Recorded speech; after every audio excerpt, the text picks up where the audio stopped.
जितने भी मेरे प्यारे विद्यार्थी कक्षा 10 के छात्र हैं और 2023-2024 वार्षिक परीक्षा की तैयारी करना स्टार्ट कर दिए हैं, आज के इस वीडियो में मैं आपके लिए लेकर के आ चुका हूं हिंदी विषय का मॉडल पेपर। और यह मॉडल पेपर आपकी बोर्ड परीक्षा 2024 के लिए वेरी इम्पोर्टेंट है। जी हाँ मेरे प्यारे बच्चों, वेरी इम्पोर्टेंट है यह मॉडल पेपर। इस मॉडल पेपर के प्रश्नों को आप जरूर तैयार कर लेना और मैं आज के इस वीडियो में आप सभी को बताऊंगा कि पेपर का पैटर्न क्या रहेगा, किस तरीके के प्रश्न आपकी बोर्ड परीक्षा 2024 में पूछे जाएंगे और साथ ही साथ ये प्रश्न आप तैयार कर लेते हैं तो आप अच्छा स्कोर भी कर सकते हैं बोर्ड परीक्षा 2024 में।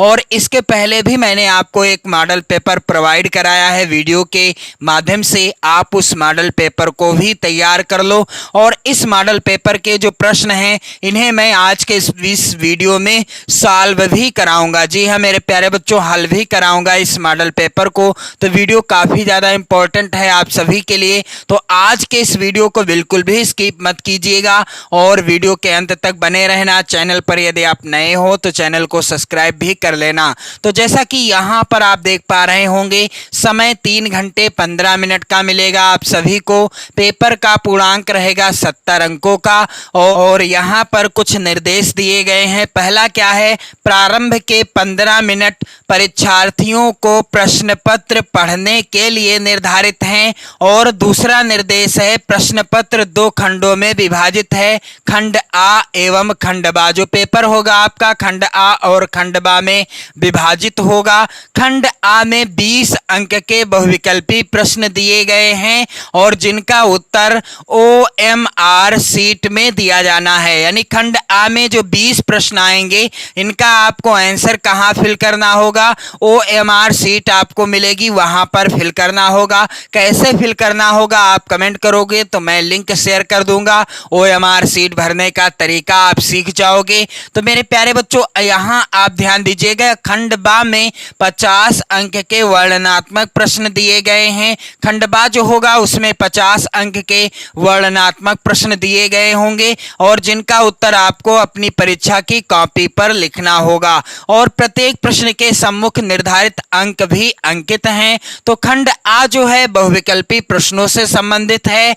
20 प्रश्न होंगे और 20 नंबर के होंगे। कितने? 20 नंबर के होंगे। तो यहां पर आप ध्यान दीजिएगा, पहला प्रश्न है, आप सभी लोग ध्यान दीजिएगा, कह रहा है हिंदी का प्रथम उपन्यास है। दिए गए विकल्पों में से हिंदी का प्रथम उपन्यास कौन सा है? और मैं आपको बता दूं कि मैं प्रत्येक प्रश्न का आंसर बताता चलूंगा, उत्तर बताता चलूंगा और इस प्रश्न से संबंधित और जो भी प्रश्न बन सकते हैं उन्हें भी आपको क्लियर कराता चलूंगा। तो मेरे प्यारे बच्चों, हिंदी का प्रथम उपन्यास क्या है यहां पर आप सभी लोग ध्यान दीजिएगा। पहला विकल्प है परीक्षा गुरु, दूसरा है गोदान, तीसरा है कंकाल और चौथा है विकल्प इनमें से कोई नहीं। और आप पूरे प्रश्नों का आंसर कमेंट करके भी बताइएगा। हालांकि मैं आपको उत्तर बताता चलूंगा लेकिन आप लोग कमेंट भी कर दीजिएगा। तो परीक्षा गुरु जो है हिंदी का प्रथम मौलिक उपन्यास माना गया है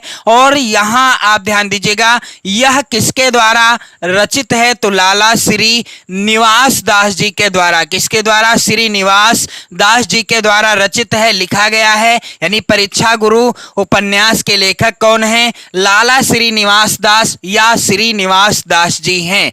अगला प्रश्न है, यहां पर आप सभी लोग ध्यान दीजिएगा, हिंदी की प्रथम कहानी कौन सी है? विकल्प इस प्रकार से हैं, पहला है कफन, दूसरा विकल्प है ममता, तीसरा विकल्प है इंदुमती और चौथा विकल्प है इनमें से कोई नहीं। तो हिंदी की प्रथम कहानी कौन सी है? आप सभी जानते हो, इंदुमती हिंदी की प्रथम कहानी है और जिसके लेखक कौन है मैं आपको बता दूं, इंदुमती कहानी के लेखक हैं किशोरी लाल गोस्वामी जी। हिंदी की प्रथम कहानी है इंदुमती और इस कहानी के लेखक हैं किशोरी लाल गोस्वामी जी। अगला प्रश्न कह रहा है क्या कि निम्न में से कौन सी शुक्ल युग की पत्रिका है? दिए गए विकल्पों में से राइट आंसर क्या होगा? हंस, चांद, विशाल भारत या छाया। तो हंस पत्रिका शुक्ल युग की पत्रिका है और हंस पत्रिका का संपादन किसने किया था? मुंशी प्रेमचंद जी ने किया था। यदि प्रश्न आता है कि हंस पत्रिका के संपादक कौन थे, तो मुंशी प्रेमचंद जी थे और यह शुक्ल युग की पत्रिका थी। मेरे प्यारे बच्चों, आपसे निवेदन है कि आप लोग वीडियो को शेयर कर देना अपने सभी मित्रों में और इन सभी प्रश्नों को जरूर तैयार कर लेना। अगला प्रश्न कह रहा है क्या कि एकांकी सम्राट कहा जाता है? एकांकी सम्राट दिए गए विकल्पों में से किसे कहा जाता है? तो यहां पर आप सभी लोग ध्यान दीजिएगा। पहला विकल्प है सेठ गोविंद दास को, दूसरा है हरि कृष्ण प्रेमी को, तीसरा विकल्प है राम कुमार वर्मा को और चौथा विकल्प है मोहन राकेश को। तो राइट आंसर क्या है? एकांकी सम्राट कहा जाता है राम कुमार वर्मा जी को और इनकी प्रसिद्ध एकांकी का नाम क्या है? दीपदान, जिसे आपने कक्षा 9 में पढ़ा होगा। और मेरे प्यारे बच्चों, वेरी वेरी इंपॉर्टेंट है यह प्रश्न। एकांकी सम्राट कहा जाता है किसे? राम कुमार वर्मा जी को। अगला प्रश्न कह रहा है नागरी प्रचारणी सभा के संस्थापक कौन थे? पहला है विकल्प मदन मोहन मालवीय, दूसरा है रामचंद्र शुक्ल, तीसरा है पुरुषोत्तम दास टंडन और चौथा है श्याम सुंदर दास। तो नागरी प्रचारणी सभा के संस्थापक कौन थे मेरे प्यारे बच्चों? इसका राइट आंसर क्या होगा? श्याम सुंदर दास। यहां पर चौथा विकल्प सही हो जाएगा। अगला प्रश्न कह रहा है आनंद कादम्बनी के संपादक थे कौन? तो यहां पर पहला है विकल्प प्रताप नारायण मिश्र, अगला है बालकृष्ण भट्ट, तीसरा विकल्प है राधा चरण गोस्वामी और चौथा विकल्प है बद्री नारायण चौधरी प्रेमघन। तो आनंद कादम्बनी पत्रिका के संपादक कौन थे मेरे प्यारे बच्चों? बद्री नारायण चौधरी प्रेमघन जी थे। यहां पर राइट आंसर हो जाएगा चौथा वाला विकल्प। अगला प्रश्न वेरी वेरी इंपॉर्टेंट है, कई बार बोर्ड परीक्षाओं में भी आ चुका है। कह रहा है सरस्वती पत्रिका के संपादक थे। दिए गए विकल्पों में से सरस्वती पत्रिका का संपादन किसने किया?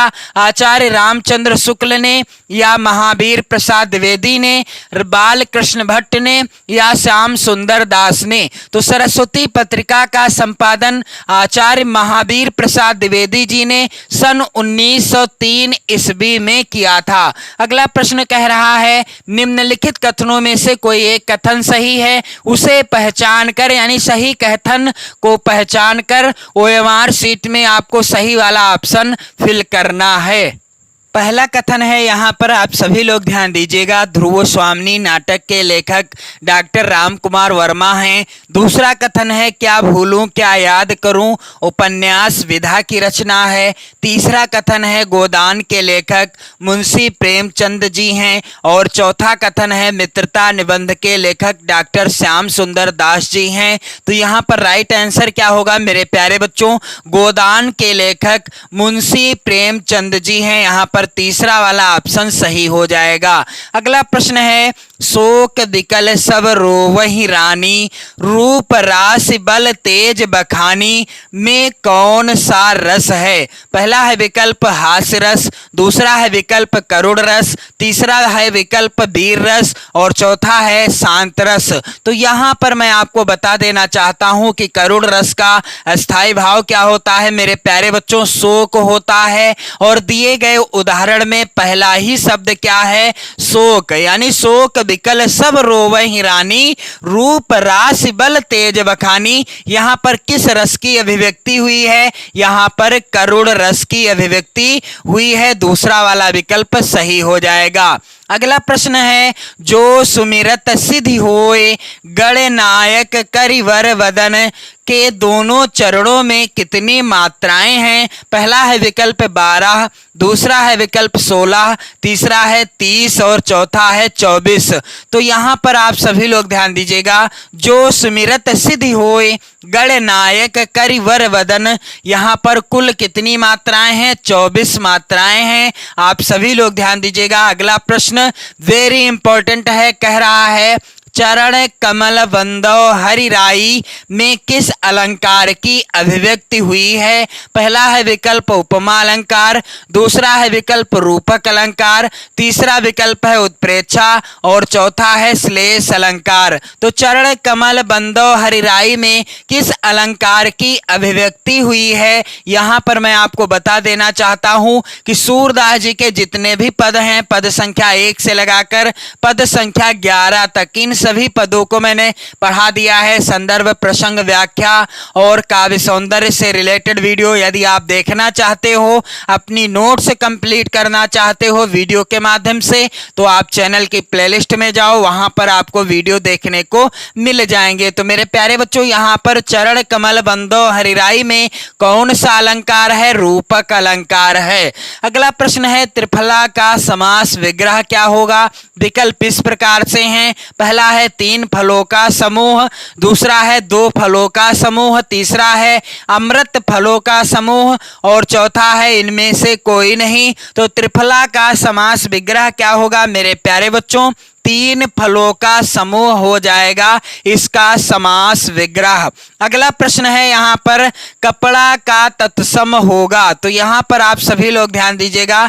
पहला है विकल्प वस्त्र, दूसरा है करपट, तीसरा है दुकूल और चौथा है पहनावा। तो कपड़ा का तत्सम क्या हो जाएगा? यहाँ पर आप सभी लोग ध्यान दीजिएगा। वस्त्र हो जाएगा या करपट हो जाएगा? इसका आंसर आप कमेंट करके बताइएगा। अगला प्रश्न है अग्नि का पर्यायवाची होगा। यहाँ आप ध्यान दीजिएगा। अनल, पावक, आग या उक्त सभी। तो अग्नि के पर्यायवाची क्या हैं? अनल भी है, पावक भी है, आग भी है और यहाँ पर राइट आंसर क्या होगा? उक्त सभी यानी उपर्युक्त सभी। अगला प्रश्न है जलज, पंकज, सरोज आदि कहलाते हैं क्या कहलाते हैं? विलोम कहलाते हैं, पर्यायवाची कहलाते हैं, तत्सम या तद्भव कहलाते हैं। तो ये सभी क्या कहलाते हैं? पर्यायवाची कहलाते हैं। यानी ये किसके पर्यायवाची हैं? तो ये सभी कमल के पर्यायवाची हैं। क्या? जलज, पंकज और सरोज। अगला प्रश्न कह रहा है मध्वर में कौन सी संधि है? तो यहाँ पर आप ध्यान दीजिएगा। विकल्प हैं इस प्रकार से यड़ संधि, गुण संधि, वृद्धि संधि या दीर्घ संधि। तो मध्वर में कौन सी संधि है? यड़ संधि है। अगला प्रश्न मेरे प्यारे बच्चों तथैव में संधि विग्रह क्या होगा? तथा प्लस एवं होगा या तथा प्लस एवं होगा या तथै प्लस वा होगा या तथ प्लस एव होगा? तो यहाँ पर आप ध्यान दीजिएगा। दोनों विकल्प एक समान हैं। तो राइट आंसर क्या हो जाएगा? एक होगा तथा प्लस एवं, यानी एक ही विकल्प है। मान लीजिए यहाँ पर थोड़ा सा मिसप्रिंट हो गया था। तो यहाँ पर आप ध्यान दीजिएगा। अगला प्रश्न फलेषु किस विभक्ति वचन का रूप है? तो यहाँ पर आप सभी लोग ध्यान दीजिएगा। पंचमी विभक्ति एक वचन या सप्तमी विभक्ति बहुवचन या षष्ठी विभक्ति बहुवचन या सप्तमी विभक्ति एक वचन। तो फलेषु सप्तमी विभक्ति बहुवचन का रूप है। अगला प्रश्न संख्या 19 है मेरे प्यारे बच्चों। पठतु किस लकार का रूप है? लोट लकार का, लट लकार का, लंग लकार का या लिट लकार का? तो यहाँ पर आप ध्यान दीजिएगा। राइट आंसर क्या होगा? पठतु किस लकार का रूप है? राइट आंसर है लोट लकार का। अगला प्रश्न है यहाँ पर द्रक्षत किस लकार पुरुष व वचन का रूप है? तो इसका राइट आंसर क्या होगा मेरे प्यारे बच्चों? यहाँ पर आप सभी लोग ध्यान दीजिएगा। इसका आप आंसर कमेंट करके बताना। जी हाँ मेरे प्यारे बच्चों, इसका आंसर आपको कमेंट करके बताना है। फिर इसके बाद खंड बा जो कि वर्णनात्मक प्रश्नों से संबंधित संबंधित होगा। 50 नंबर के प्रश्न आएंगे वर्णनात्मक, और इन प्रश्नों को भी आप पढ़ लीजिएगा फटाफट से। इन गद्यांशों को भी तैयार कर लेना। यहां पर खंड बा के अंतर्गत है पहला प्रश्न, निम्नलिखित गद्यांश पर आधारित 3 प्रश्नों का उत्तर दीजिए। तो जब एक बार मनुष्य अपना पैर कीचड़ में डाल देता है तब फिर यह नहीं देखता कि वह कहां और कैसी जगह पैर रखता है। तो यहां पर आप ध्यान दीजिएगा, यह जो गद्यांश है किस पाठ से है, क्योंकि पहला प्रश्न आएगा उपर्युक्त गद्यांश का संदर्भ लिखिए। तो मैं आपको बता देना चाहता हूं कि यह जो गद्यांश है मित्रता नामक पाठ से लिया गया है, और जिसके लेखक कौन है, आचार्य रामचंद्र शुक्ल जी। कौन? आचार्य रामचंद्र शुक्ल जी हैं। आप सभी लोग ध्यान दीजिएगा, मित्रता नामक पाठ के लेखक आचार्य रामचंद्र शुक्ल जी हैं। फिर इसके बाद यहां आप ध्यान दीजिएगा, अथवा में भी गद्यांश है, इसको मैं बता दूं किस पाठ से है। आज विज्ञान मनुष्यों के हाथों में अद्भुत और अतुल शक्ति दे रहा है, उसका उपयोग एक व्यक्ति और समूह के उत्कर्ष और दूसरे व्यक्ति और समूह के गिराने में होता ही रहेगा। तो यह किस पाठ से लिया गया है, आप सभी लोग ध्यान दीजिएगा, यह लिया गया है भारतीय संस्कृति नामक पाठ से। किस पाठ से? भारतीय संस्कृति नामक पाठ से लिया गया है गद्यांश, और इसके लेखक हैं डॉक्टर राजेंद्र प्रसाद जी। कौन है लेखक मेरे प्यारे बच्चों? डॉक्टर राजेंद्र प्रसाद जी हैं इस पाठ के लेखक। और मैं आपको बता देना चाहता हूं कि आपको किसी एक गद्यांश के नीचे दिए गए 3 प्रश्नों का उत्तर करना होगा, जिसके लिए आपको मिलेंगे नंबर कितने मेरे प्यारे बच्चों? यहां पर 6 नंबर मिलेंगे। इसके बाद यहां पर आप ध्यान दीजिएगा, प्रश्न संख्या दूसरा है, क्या निम्नलिखित पद्यांशों में से किसी एक के नीचे दिए गए प्रश्नों के उत्तर दीजिए। तो यहां पर पद्यांश है क्या कि निर्गुण कौन देश को वासी। तो यह पद्यांश है किस पाठ से, मैं बता दूं, सूरदास जी के द्वारा रचित पद शीर्षक पाठ से लिया गया है। यहां पर आप जब पढ़ेंगे तब ही पता चल जाएगा कि यह पद्यांश किस पाठ से है, क्योंकि यहां पर स्पष्ट लिखा हुआ है, सुनत मौन होए रहो बावरो सूर सबय मत नासी। तो यह पद्यांश है सूरदास जी के द्वारा रचित पद शीर्षक पाठ से लिया गया। और अथवा में जो पद्यांश है, चींटी को देखा वह सरल बिरल काली रेखा, तमके तागे सी जो हिलडुल चलती लघुपद पर मिलजुल, वह है पिपीलिका पाती देखो ना किस भांति। यह जो पद्यांश है किस पाठ से लिया गया है, तो यह चींटी शीर्षक पाठ से यानी कविता से लिया गया है। और रचनाकार कौन है? सुमित्रा नंदन पंत जी हैं। आप सभी लोग ध्यान दीजिएगा, चींटी शीर्षक पाठ के रचनाकार हैं सुमित्रा नंदन पंत जी। और मेरे प्यारे बच्चों, इसके बाद प्रश्न संख्या 3 है क्या, और मैं आपको बता दूं, आपको किसी एक पद्यांश के नीचे दिए गए 3 प्रश्नों का उत्तर देना होगा, जिसके लिए आपको कुल 6 अंक मिलेंगे। इसके बाद यहां पर तीसरा प्रश्न कह रहा है, निम्नलिखित संस्कृत गद्यांशों में से किसी एक का संदर्भ सहित हिंदी अनुवाद कीजिए, जिसके लिए आपको मिलेंगे 5 नंबर। तो पहला जो गद्यांश है यहां पर लिया गया है किस पाठ से, भारतीय संस्कृति नामक पाठ से लिया गया है, क्योंकि स्पष्ट लिखा हुआ है पाठ का नाम ही गद्यांश के शुरुआत में। और दूसरा जो गद्यांश है यहां पर अथवा में, नागरिकः बहुकालम यावत अचिंतयति परम पहलिकाया उत्तर दातुम समर्था ना अभवतः। तो यहां पर आप सभी लोग ध्यान दीजिएगा, यह जो गद्यांश है यह लिया गया है प्रबुद्धो ग्रामीणा नामक पाठ से। आपको किसी एक गद्यांश का संदर्भ और हिंदी अनुवाद करना होगा, जिसके लिए आपको 5 नंबर मिलेंगे। इसके बाद मेरे प्यारे बच्चों प्रश्न संख्या 4 है, निम्नलिखित संस्कृत पद्यांशों में से किसी एक का संदर्भ सहित हिंदी में अनुवाद कीजिए, जिसके लिए आपको कितने नंबर? 5 नंबर मिलेंगे। तो यहाँ पर पहला श्लोक कुछ इस प्रकार से था। यहाँ आप सभी लोग ध्यान दीजिएगा कि माता गुरुतरा भूमि खात पित्तो उच्चतरा अस्थथा मनः शीघ्रतरम वातात चिंता बहुतरी तृणात। तो यहाँ पर यह जो श्लोक है किस पाठ से लिया गया है मेरे प्यारे बच्चों? जीवन सूत्राणि नामक पाठ से लिया गया है। और अथवा में जो यहाँ पर श्लोक यानी पद्यांश दिया गया है यह किस पाठ से लिया गया है? हतो वा प्रापस्य स्वर्ग जित्वा वा भोजसे महीम, यह किस पाठ से लिया गया है? तो आप सभी को मैं बता दूं, यह पाठ से लिया गया है धीरा धीरेण पूजते। धीरः धीरेण पूजते शीर्षक पाठ से लिया गया है। आपको किसी एक श्लोक का संदर्भ और हिंदी अनुवाद लिखना होगा, जिसके लिए आपको कुल 5 नंबर मिलेंगे। और मेरे प्यारे बच्चों, प्रश्न संख्या 5 है, निम्नलिखित प्रश्नों में से स्वपठित खंडकाव्य के आधार पर किसी एक का उत्तर लिखिए। तो यहाँ पर आप ध्यान दीजिएगा, प्रत्येक खंडकाव्य से 2-2 प्रश्न आए हुए हैं। जैसा कि उदाहरण के रूप में आप देख सकते हो, प्रत्येक खंडकाव्य से 2-2 प्रश्न पूछे गए हैं। आपको अपने जिले में निर्धारित खंडकाव्य में से किसी एक का प्रश्न करना होगा, जो यहाँ पर दिए गए हैं। प्रत्येक खंडकाव्य से 2-2 प्रश्न हैं, और जो खंडकाव्य आपके जिले में निर्धारित है उसमें से आपको किसी एक प्रश्न का उत्तर करना है, जिसके लिए आपको कुल कितने नंबर मेरे प्यारे बच्चों? 3 नंबर मिलेंगे।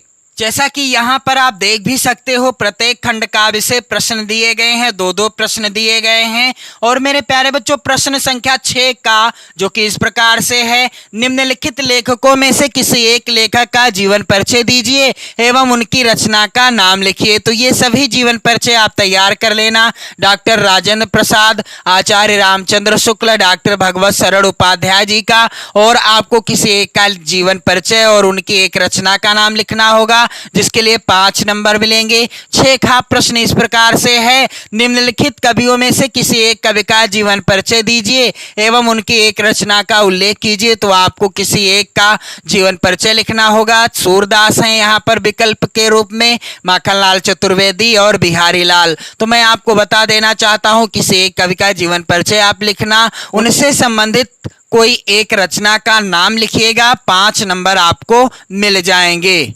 इसके बाद मेरे प्यारे बच्चों, प्रश्न संख्या 7 आया हुआ है, अपनी पाठ्य पुस्तक से कंठस्थ किया हुआ कोई एक श्लोक लिखिए जो इस प्रश्न पत्र में ना आया हो। वही श्लोक आप लिखोगे जो पेपर में ना आया हुआ हो।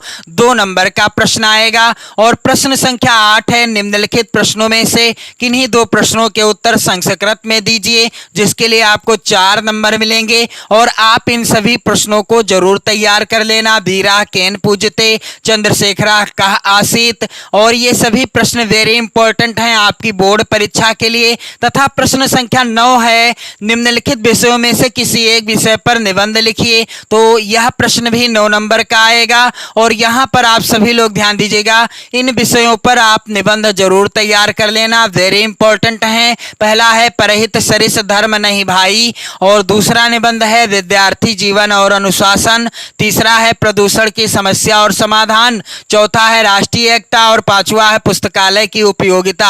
आपको किसी एक विषय पर निबंध लिखना होगा, जिसके लिए आपको 9 नंबर मिलेंगे। तो आज के इस वीडियो में मैंने आपको हिंदी विषय का मॉडल पेपर पूरा सॉल्व करा दिया है, और मैं उम्मीद करता हूं आपको वीडियो अच्छा लगा होगा। आप लोग वीडियो को लाइक कर देना, अपने प्यारे प्यारे कमेंट भी कर देना और शेयर कर देना। पढ़ते रहें, मस्त रहें, स्वस्थ रहें। जय हिंद।